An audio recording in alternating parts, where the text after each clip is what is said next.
జీవపు మాటలు సజీవపు మాటలు నీ బ్రతుకును మార్చి దేవుని మాటలు.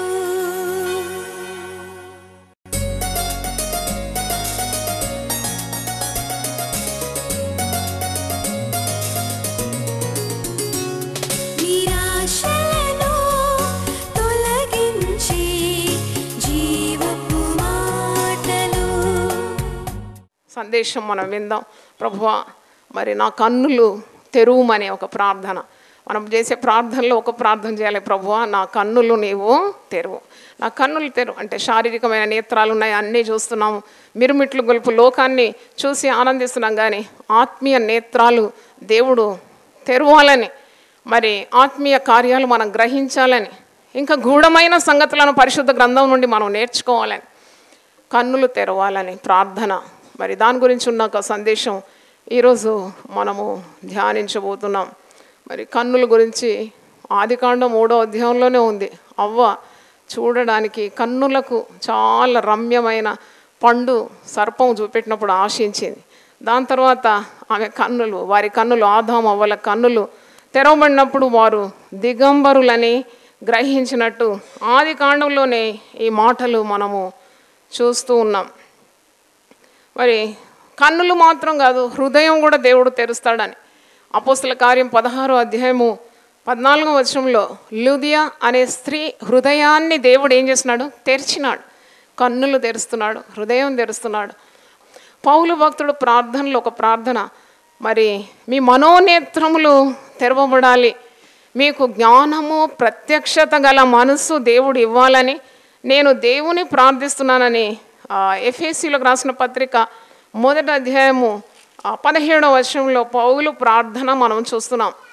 మీ నిమిత్తమై మానక దేవునికి కృతజ్ఞతాస్తుతులు చెల్లించున్నాను, మరియు మీ మనోనేత్రములు వెలిగింపబడినందున ఆయన మిమ్మల్ని పిలిచిన పిలుపు వలన నిరీక్షణ ఎట్టిదో, పరిశుద్ధుల్లో ఆయన స్వాస్థ్యము యొక్క మహిమైశ్వర్యం ఎట్టిదో, ఆయన క్రీస్తునందు వినియోగపరిచిన బలాతిశయమును బట్టి విశ్వసించు మనయందు ఆయన చూపుచున్న తన శక్తి యొక్క అపరిమితమైన మహాత్మ్యం ఎట్టిదో మీరు తెలుసుకున్న వల్లని మన ప్రభు అయిన యేసు క్రీస్తు యొక్క దేవుడైన మహిమా స్వరూపి యొక్క తండ్రి తన్ను తెలుసుకున్నట్టు యందు మీకు జ్ఞానమును ప్రత్యక్షత గల మనస్సు అనుగ్రహించినట్లు నేను నా ప్రార్థనల యందు మిమ్మును గూర్చి విజ్ఞాపన చేయుచున్నా. Such a long sentence. అంటే దేవుని గురించిన జ్ఞానము కొందరికి లేదు, దైవ కార్యాలు గ్రహించడానికి మరి మనసు లేదు వారికి. అంటే వారి లోకంలో దేని కొరకు పిలువబడినారు, వారి కొరకు ఎవరు ప్రాణం అర్పించినారు, ఎట్టి శక్తి ఆ దేవుని యొద్ద నుండి పొందుకుంటున్నాం, ఇవన్నీ కూడా దైవ కార్యాలు అర్థం చేసుకోవడానికి జ్ఞానము ప్రత్యక్షత గల మనసు కావాలని, మీ మనోనేత్రములు దేవుడు వెలిగించాలని మానక మీ కొరకు నేను ప్రార్థన చేస్తున్నాను, మీ నిమిత్తము కృతజ్ఞతాస్తుతులు చెల్లిస్తున్నానని పౌలు భక్తుడు ఎఫెసీయులకు రాస్తున్నాడు. యేసు ప్రభు శరీరధారిగా ఉన్నప్పుడు ఆయన గుడ్డివారి నేత్రములను ఏం చేసినాడు? తెరిచినాడు. హల్లెలూయా. యేసు ప్రభు ఎందుకు గుడ్డివారి కన్నులు తెరిచినాడు? ఎందుకు చెవిటి వారికి చెవులు ఇచ్చినాడు? మూగవారికి మాటలు ఇచ్చినాడు, మరి కుంటి వారికి కాళ్ళని ఇచ్చినాడు? ఎందుకు అన్నప్పుడు దాని ఆత్మీయ అర్థం చాలా ఉంది. కన్నులు ఉన్నాయి కానీ వారు చూచుటకు మాత్రమే చూస్తారు, వారు దేవుని కార్యాలు గ్రహింపరని క్రొత్త నిబంధనలో మనం చూస్తున్నాం. అంటే కేవలం శారీరకమైన నేత్రాలకు వెలుగివ్వడం మాత్రం కాదు, యేసు ప్రభు మరి ఆత్మీయ నేత్రాలు కూడా తెరవగలడని మనము నమ్మాలి. చాలామందికి మరి ఆత్మీయ గుడ్డితనం ఉంది, దే ఆర్ బ్లైండ్ స్పిరిచువల్లీ. అండి, ఈ నేత్రాలు మీకు సరిగ్గా కనబడకుంటే ఎంత బాధపడతారు. యెహోవా గుడ్డివారి కన్నులను ఏం చేస్తాడు? తెరుస్తాడు. అది అక్షరాలు నమ్మిన వారికి అలాగే సంభవిస్తుంది. మరి పౌలు భక్తుడు క్రైస్తవులను హింసించడానికి, పీడించడానికి గుర్రము ఎక్కి పత్రిక అధికారంతో వెళుతున్నాడు. అప్పుడు దేవుని దర్శనం, యేసుక్రీస్తు దర్శనం ద్వారా గుర్రం మీద నుండి పడిపోతున్నాడు, కన్నులకు పోరగప్పుతున్నది. 3 రోజులు అంధుడైపోయినాడు, ఆహారము పానీయము లేకుండా. అలాగున్నప్పుడు అననీయ అనే దైవజనుని దేవుడు అతని దగ్గర పంపిస్తున్నాడు. అననీయ ఆయన కొరకు ప్రార్థన చేస్తున్నాడు.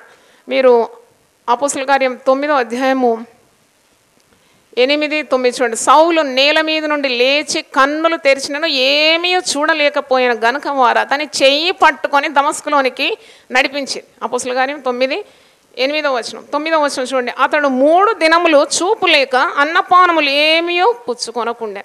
అంటే యేసు వెలుగు యొక్క తాకిడి, ఆ దర్శనానికి మరి ఇలాంటి అనుభవం పౌలుకు, ఆ సౌలుకు కలిగింది. దాని తర్వాత అపోస్తలుడైన పౌలుగా మారుతున్నాడు. అననీయ అనే భక్తుడు దేవుని చేత పంపబడుతున్నాడు సౌలు దగ్గరికి. అదే 9వ అధ్యాయము 17 చూడండి. అననీయ వెళ్ళి ఆ ఇంట ప్రవేశించి అతని మీద చేతులుంచి, సౌల సహోదరుడు, నీవు వచ్చిన మార్గంలో నీకు కనబడిన ప్రభు అయిన యేసు నీవు దృష్టి పొంది పరిశుద్ధాత్మతో నింపబడినట్లు నన్ను పంపి ఉన్నాడని చెప్పాను. అప్పుడే అతని కన్నుల నుండి పొరల వంటివి రాలగా దృష్టి కలిగి లేచి బాప్తిసం పొందెను. తరువాత ఆహారం పుచ్చుకొని బలపడాను. దేవుని స్తోత్రం, హల్లెలూయా. అంటే దైవజనుడు ప్రార్థించినప్పుడు కనుల నుండి పొరలు రాలిపోయిందండి. తేటగా చూస్తున్నాడు. మన కుటుంబాల్లో చాలామంది ఇంకా ఆత్మీయ గుడ్డితనంతో ఉన్నారు. They are not able to see the works of God. కొంతమందికి ఆత్మీయ జ్ఞానమే లేదు. వారు ఈ లోకంలోనే మునిగిపోతున్నారు, లోకంలోనే కొట్టుకొని పోతున్నారు. నువ్వు ప్రార్థన చేసినప్పుడు, ఇలాంటి రక్షింపబడని వారి కొరకు ప్రార్థించినప్పుడు ఇలా ప్రార్థించాలి. దేవా, వారి కన్నులను నీవు తెరు. వారు చూడాలి, నీ కార్యాలు చూడాలి, నీ రక్షణ చూడాలి. యేసు ప్రభు ఈ లోకానికి వచ్చినాడు, జీవము సమృద్ధి అనే జీవం ఇవ్వడానికి వచ్చినాడు. సాతానుడు దొంగ వలె వచ్చినాడు. దొంగతనము, హత్య, నాశనం చేయడానికి లోకానికి వచ్చినాడు అనే సంగతి మర్చిపోకూడదు. మనం ఆత్మ వెలుగులో నడుచుకుంటున్నాం. 2 కొరింథీ 4వ అధ్యాయము 4 నుండి నేను చదువుతున్నాను. 2 Corinthians 4:4 దేవుని స్వరూపి అయిన క్రీస్తు మహిమను కనుపరచు సువార్త ప్రకాశము వారికి ప్రకాశింపకుండు నిమిత్తము ఈ యుగ సంబంధమైన దేవత. యుగ సంబంధమైన దేవత అంటే సాతానుడు వారి కన్నులకు, అవిశ్వాసులైన వారి మనోనేత్రములకు గుడ్డితనము కలుగజేశాను. అంధకారములో నుండి వెలుగు ప్రకాశించునుగాక అని పలికిన దేవుడే తన మహిమను గూర్చిన జ్ఞానము యేసుక్రీస్తునందు వెల్లడిపరచుటకు మా హృదయములలో ప్రకాశించెను. కనుక మేము మమ్మను గూర్చి ప్రకటించుకొనుట లేదు కానీ క్రీస్తు యేసును గూర్చి ఆయన ప్రభు అని, మమ్మను గూర్చి యేసు నిమిత్తం మేము మీ పరిచారకులమని ప్రకటించున్నాం. అంటే యేసు ప్రభు యొక్క వెలుగు చాటించడానికి మేము పరిచర్య చేస్తున్నాం, మా వెలుగు చాటించుకోవడానికి కాదు. అంటే యేసు క్రీస్తు వెలుగుగా ఉన్నాడు, ఆ వెలుగు చీకటిలో ప్రకాశిస్తుంది, గుడ్డివారికి కన్నులకు వెలుగునిస్తుంది. ఎందుకంటే యుగ సంబంధమైన దేవత అవిశ్వాసుల కన్నులకు మరి ఆ పొరలు కల్పిస్తుంది, గుడ్డితనము కలిగిస్తుంది, మనోనేత్రములు ఆ గుడ్డితనము కలుగజేస్తుంది. అందుకే మరి మనకు జ్ఞానము, ప్రత్యక్షత గల మనసు కావాలని పౌలు భక్తుడు ప్రార్థన చేసినట్టు చూస్తున్నాం. మన కన్నులు తెరవబడాలి, కన్నులు తెరవబడాలి. అంటే దేవుని కార్యాలు మనం గ్రహించాలి. మరి నువ్వు ప్రార్థన చేయాలి, దేవా నా కన్నులకు నీ వెలుగు దయచేయమని ప్రార్థించాలి. యేసు ప్రభు కన్ను గురించి ఏమన్నాడు? మత్తయి సువార్త 6వ అధ్యాయంలో ఉన్నది 22, 23 చూడండి. దేహమునకు దీపము కన్నే గనుక నీ కన్ను తేటగా ఉండి నెడల నీ దేహమంతయు వెలుగుమయమై ఉండను. చూడండి, పాపం చేయడానికి కన్ను ప్రధాన కారణం. కన్నుతోనే చూస్తున్నావు. నేత్రాశ, ఇంకేంటి, శరీరాశ, నేత్రాశ, జీవపు డంభం, ఇవన్నీ ప్రవేశించేది ఈ గేట్ అన్నమాట. ఇది ఐస్ ఆర్ ద గేట్ వే. ఈ గేట్ నుండే ప్రవేశిస్తుంది నీ హృదయానికి. కన్నుతో చూస్తున్నావు, ఆశపడుతున్నావు, పాపానికి తెగిస్తూ ఉన్నావు. అయితే దేహానికి దీపము కన్నే గనుక నీ కన్ను తేటగా ఉండాలి. తేటగా ఉండిన నీ దేహమంతయు వెలుగుమయమై ఉండును. నీ కన్ను చెడినదైతే నీ దేహమంతయు చీకటిమయమై ఉండును. నీలోనున్న వెలుగు చీకటి అయి ఉండిన ఎడల ఆ చీకటి ఎంతో గొప్పది. అంటే గుడ్డి భర్తమై త్రోవ ప్రక్కన కూర్చొని మొరపెడతాడు కదా, దావీదు కుమారుడా నీవు నన్ను కరుణించు, నేను గుడ్డివాడను, నాకు చూపు ఇమ్మని. నీకేం కావాలి, నేను నీకేం చేయాలని నువ్వు కోరుతున్నావు అన్నప్పుడు ఆ గుడ్డివాడు అంటాడు నాకు చూపు కావాలి. యేసు ప్రభు మరి అంత జనసమూహం ఆయన వెంబడిస్తున్నా, నాకు టైం లేదు, నేను బిజీగా ఉన్నాను, వెళ్ళిపోలే. కానీ ఆ గుడ్డివాడు మొరపెడుతుంటే, సృష్టి మొరపెడుతుంటే సృష్టికర్త అక్కడ ఆగి, గుడ్డివాని దగ్గర ఆగి మరి కన్నులు ముట్టి బాగు చేసినట్టు, గుడ్డివాడు చూపు పొందినట్టు మనము వాక్యంలో చూస్తూ ఉన్నాం. అంటే ఈ గుడ్డివాడు చూపు పొందిన తర్వాత ఏమంటున్నాడు ఒక్కసారి చూద్దాం. మార్క్స్ వార్త 10వ అధ్యాయము 52వ వచనం. అందుకు యేసు, నీవు వెళ్ళుము, నీ విశ్వాసము నిన్ను స్వస్థపరచనని చెప్పాను. వెంటనే వాడు త్రోవను ఆయన వెంట చూపు పొంది వెళ్ళాను. చూపు పొందుకున్న తర్వాత ఇంటికి వెళ్ళినని లేదు, ఎక్కడికి వెళ్ళాడు? ఆయన వెంట వెళ్ళినాడంట. దేవునికి స్తోత్రం, హల్లెలూయా. మార్క్స్ వార్త 8వ అధ్యాయము 22 నుండి చూడండి. అంతలో వారు బెత్సయిదాకు వచ్చిరు. అప్పుడు అక్కడి వారు ఆయన యొద్దకు ఒక గుడ్డి వాడిని తోడుకొని వచ్చి వాని ముట్టవల్లని ఆయనను వేడుకొనేరు. ఆయన గుడ్డివాని చెయ్యి పట్టుకొని ఊరి వెలుపలికి తోడుకొని పోయి వాని కన్నుల మీద ఉమ్మి వేసి వాని మీద చేతులుంచి, నీకేమైనా కనబడుచున్నదా అని వాడిని అడగగా వాడు కన్నులు ఎత్తి, మనుషులు నాకు కనబడుచున్నారు, వారు చెట్ల వలె ఉండి నడుచున్నట్లుగా నాకు కనబడుచున్నారు. అంటే కొద్దిగా వచ్చింది, చూపు పూర్తిగా రాలే.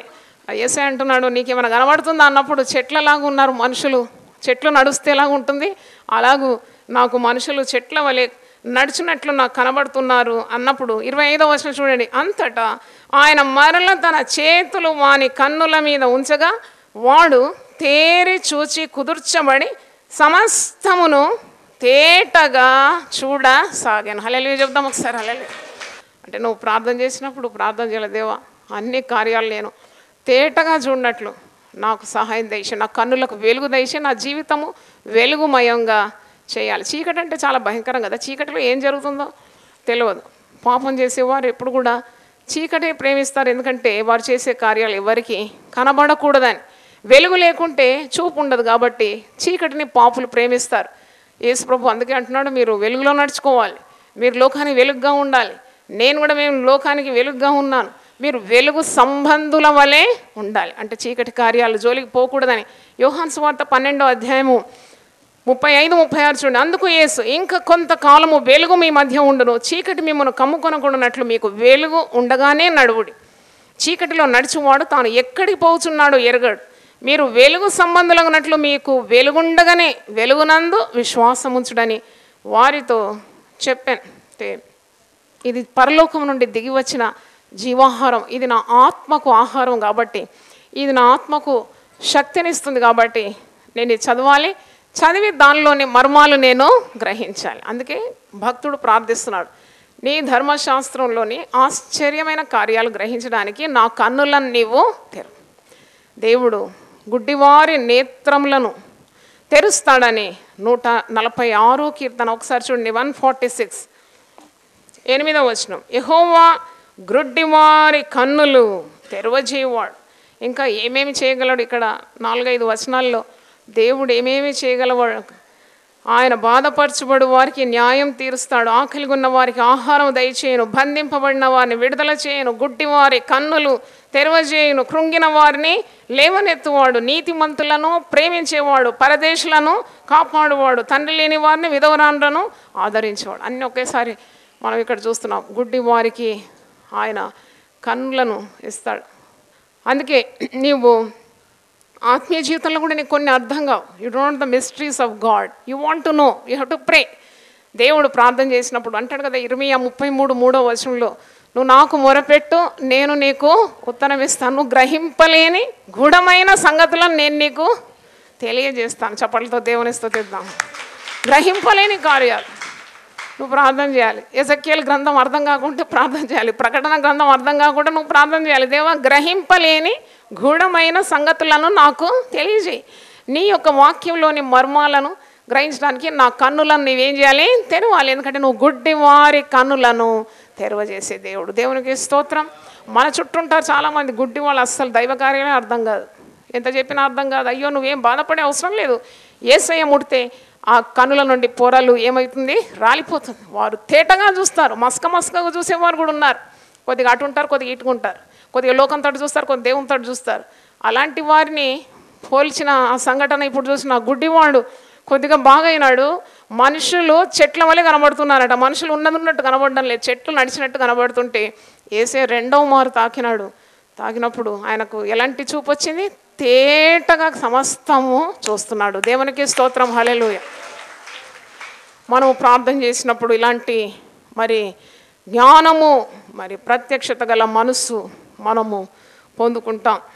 అంటే సంసోను కూడా శరీరాశతో దెలీలాతో పాపం చేసినాడు కన్నుతోనే కదా, కన్ను ద్వారానే కదా ఆమె అందాన్ని ఆశించి ఆకర్షింపబడి దేవుని ఆజ్ఞను మీరినాడు. శత్రువులు పైబడి మొట్టమొదటి ఏం చేస్తున్నారు తెలుసా? కండ్లే ఊడబీకినారు. కండ్లు ఊడబీకి తిరుగంటి రాయి విసిరే రీతిగా న్యాయాధిపతుల గ్రంథము జడ్జెస్ 16 చాప్టర్ 20 ఆన్వర్డ్స్, న్యాయాధిపతులు 16 అధ్యాయం 20 నుండి. ఆమె సంసోను ఫిలిష్తీయులు నీ మీద పడుచున్నారనగా అతడు నిద్ర మేలుకొని ఎప్పటి అట్లు నేను బయలుదేరి విడజిమ్ము కొందును అనుకున్నాను. నాకు దేవుడిచ్చిన అభిషేకం ఉంది, ఎప్పుడు లేచినా అంత శక్తి ఉంటుందని అనుకున్నాడు పాపం. కానీ ఈసారి అతని శక్తి అతని వదిలిపోయిందనే ఆ జ్ఞానం అతనికి లేకుండా. అయితే యెహోవా తనను ఎడబాసినని అతనికి తెలియలేదు. అప్పుడు ఫిలిష్తీయులు అతన్ని పట్టుకొని అతని కన్నులను ఊడదీసి, నేను అనుకున్నాను ఇది చదివినప్పుడు, కాళ్ళు ఇరగొట్టిరా, చెయ్యి ఇరగొట్టారా, లేకుంటే వీపు బద్దలు చేశారా, లేకుంటే ఏదైనా గాయాలు చేశారంటే కళ్ళే ఊడదీసినారంటే అంటే ఏ అవయవంతో అయితే పాపం చేసినాడో ఆ అవయవమే కోల్పోయినాడు కదా అని ఒకలాంటి మరి దైవ భయం నాకైతే కలిగింది. అబ్బో ఈ కన్నులంటే ఇంత ప్రశస్తమైంది. గుడ్డివాడై తిరిగలి విసురుతున్నాడు. అయితే అతడు మరి ఇవంతా మీరు ఇంటికి వెళ్ళి చదవచ్చు. అంటే how much he lost in life. ఇక్కడ వాక్యంలో మనం చూసినప్పుడు కొన్నిసార్లు దేవుడు మన మనోనేత్రములు తెరిచినప్పుడు ఎన్ని ఆశీర్వాదాలు మనం పొందుకుంటాం. హాగరు కన్నులను ఎవరు తెరిచినారు? దేవుడు తెరిచినాడు. ఆదికాండం 21:14 వచనం, ఆమె వెళ్ళి బెయేర్షెబా అరణ్యములో ఇటు అటు తిరుగుతుంది. తిగ్గులేని తిరుగుడు అన్నమాట. కట్టుకున్నవాడు వదిలిపెడితే ఎలా ఉంటుంది ఒక స్త్రీకి? అంతకంటే దుఃఖం ఏముంది? పతియే ప్రత్యక్ష దైవం అంటారు కదా. మరి ఆయన అంత నమ్ముకున్నది అబ్రహాం. మరి ఆ తిత్తిలోని నీళ్ళు అయిపోయిన తర్వాత ఆమె ఒక పొద క్రింద ఆ చిన్నవాణ్ణి పడవేసి ఈ పిల్లవాని చావు నేను చూడలేనని అనుకొని వెంటి వేత దూరం వెళ్ళి అతనికి ఎదురుగా కూర్చుండాను. ఆమె ఎదురుగా కూర్చుండి ఎలుగెత్తి ఏడ్చాను. ఇలాంటి పదాలు మీరు అండర్లైన్ చేసుకోవాలి. ఆమె కనులు తెరవబడ్డదని కదా, అంతకుముందు ఏం జరిగిందో కూడా ఆలోచించాలి. ఆమె కనులు తెరవబడడానికి కారణం, మొట్టమొదటి కారణం ఏంటంటే ఆమె ఎలుగెత్తి ఏం చేసింది? ఏడ్చింది. హల్లెలూయా చెప్పండి ఒకసారి.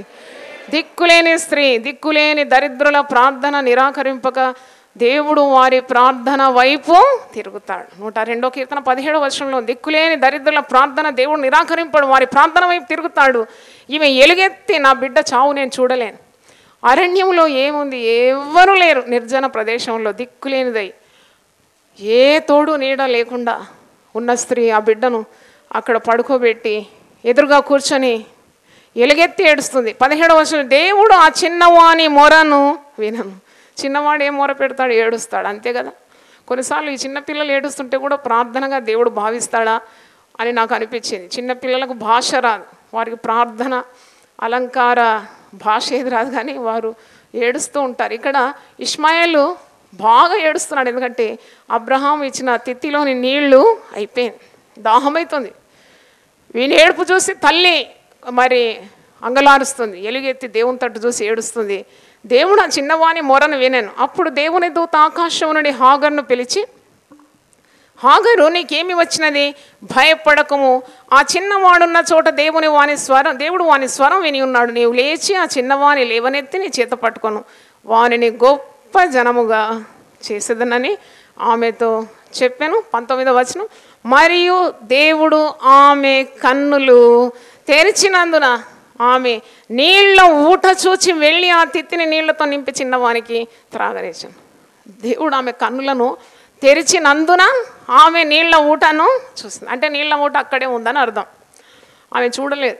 కొన్నిసార్లు ఆశీర్వాదాలు మన గృహాలనే ఉంటుంది, మన ఇంటి ముందే ఉంటుంది, మన ప్రక్కనే ఉంటుంది, మన కన్నెళ్ళుగానే దీవెనలు ఉంటాయి. దేవుడు మనకు దాచి ఉంచిన దీవెనలు మనకు చూడడానికి మన కన్నులు మూయబడింది. ఆ కన్నులు తెరవబడినందున హాగరు నీళ్ల ఊట చూసిందంట. ఒకసారి చప్పట్లు కొట్టి దేవుని స్తుతిద్దాం. హల్లెలూయా. కన్నులు తెరవాలి కదా, దేవుడిని కన్నులు తెరవాలి. నీకు ఆత్మీయ నేత్రాలు వెలిగింపబడాలి.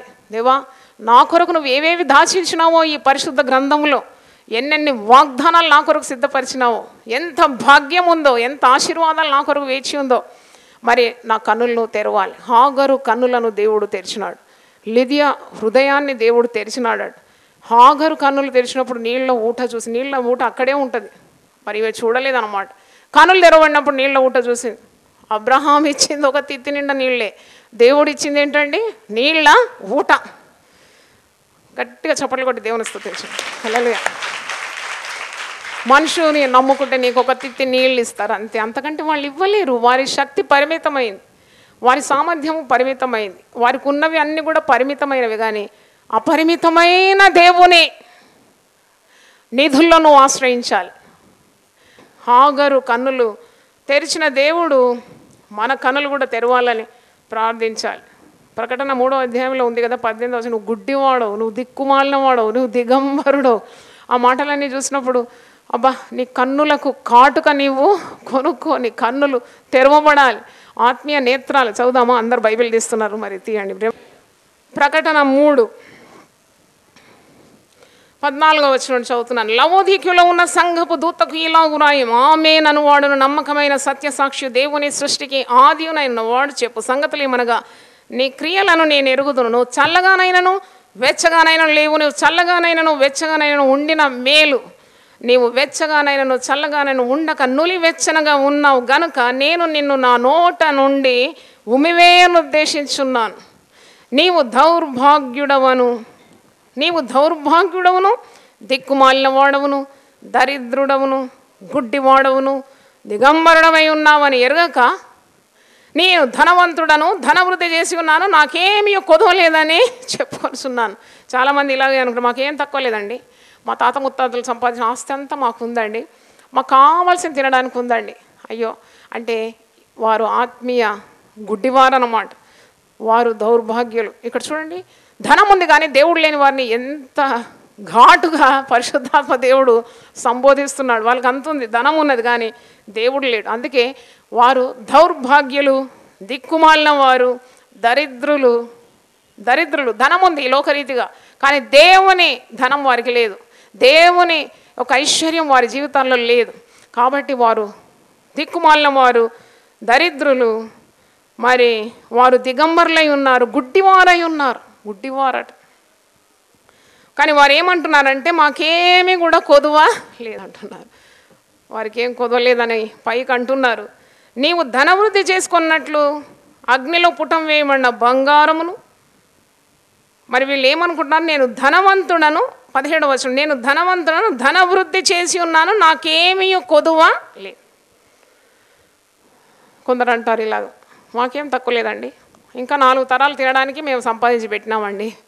దేవుని పట్ల మనము ఐశ్వర్యం కలిగి ఉండాలి, దేవుని పట్ల ధనవంతులుగా ఉండాలి. నేను ధనవృద్ధి చేసుకున్నాను, నాకేమీ తక్కువ లేదంటే నువ్వు దౌర్భాగ్యుడవు, దిక్కుమాలినవాడవు, గుడ్డివాడవు, దరిద్రుడవు, దిగంబరుడవు అని వాక్యం సెలవిస్తుంది.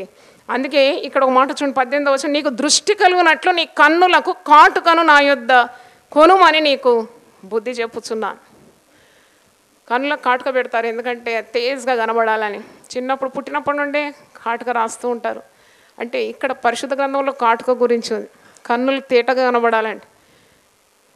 నాకు అనిపించింది ఈ కాటుక ఏంటంటే, అక్షరాల మరి బైబిల్లో కాటుక పెట్టుకోమన్నది ఇంత రుద్దుకోకండి, కానీ ఇక్కడ ఏంటంటే నీ కన్నులకు వెలిగిచ్చే మరి దైవ కార్యాలు, మరి దేవుని శక్తి నువ్వు అడిగి పొందుకోవాలి అని మనం అర్థం చేసుకోవాలి. దేవునికి స్తోత్రం. అంటే నీ కన్నులు తెరవబడాలి కదా, నీ కన్నులు తేటగా చూడాలి, నీ కన్నులు దేవుని మహిమను చూడాలి. కాబట్టి నీ కన్ను దృష్టికి కావలసినవి దేవుని యొద్ద నుండి నువ్వు పొందుకోవాలి అని అర్థము మనం చూస్తున్నాము. దేవునికి స్తోత్రం. పరిశుద్ధ గ్రంథంలో దేవుడు చాలామంది కన్నులు తెరిచినట్టు వాక్యం ఉంది. 2వ రాజుల 6వ అధ్యాయంలో ఎలీషా ప్రవక్త తన దాసుడు సేవకుని కన్నులు, దేవా వీని కన్నులు నీవు తెరవమని ప్రార్థిస్తాడు. ఎందుకంటే వాడు భయపడుతున్నాడు, శత్రువులకు భయపడుతున్నాడు. శత్రువుల యొక్క సైన్యం కంటే దేవుని సైన్యం ఎలాగూ భక్తుడు ప్రవక్త అయిన ఎలీషాను సేవకుని కాపాడుతుందో అది చూడడానికి కన్నులు తెరవమని ఆ భక్తుడు ప్రవక్త ప్రార్థన చేసినట్టు చూస్తున్నాం. మరి బిలాము వెళుతున్నాడు ఇశ్రాయేలు ప్రజలను, దేవుని చేత ఏర్పాటు చేయన ప్రజలను శపించడానికి. దేవుడు కన్నులు తెరిచినప్పుడు మరి చూస్తున్నాడు కదా, ఒక దేవదూత ఖడ్గం పట్టుకొని, అంటే ఆయన మనసు అప్పుడు మారినట్టు వాక్యంలో చూస్తున్నాం. అబ్రహాము కన్నులు దేవుడు తెరిచినాడు.